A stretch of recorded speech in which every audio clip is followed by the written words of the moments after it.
Introduction to CSS Z-Index. Z-Index is a crucial CSS property that determines the stacking order of elements. It helps to solve issues with overlapping elements. What is the Z-Index? Z-Index determines the stacking order of positioned elements. It allows control over which element should be displayed in front when elements overlap. The Z-Index property can take three types of values: auto, number, and inherit. How Z-Index works: Z-Index operates along the Z-axis perpendicular to the screen.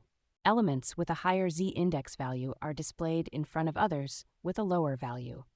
If two elements overlap and neither has a defined Z-Index, the later declared HTML element appears on top. Using Z-Index, Z-Index only works on positioned elements. The CSS position property of the element should be relative, absolute, fixed, or sticky. Z-Index has no effect on elements with a position of static. Tips and tricks with Z-Index. Z-Index is about relative values. Z-Index can take negative values, but it can cause the element to disappear entirely if it falls behind the root element. Common errors and how to avoid them. Z-Index does not work on elements with a static position. Z-Index values are not global, but are only relevant to their stacking context. Avoid setting unnecessarily high Z-Index values to keep the code maintainable and easy to debug.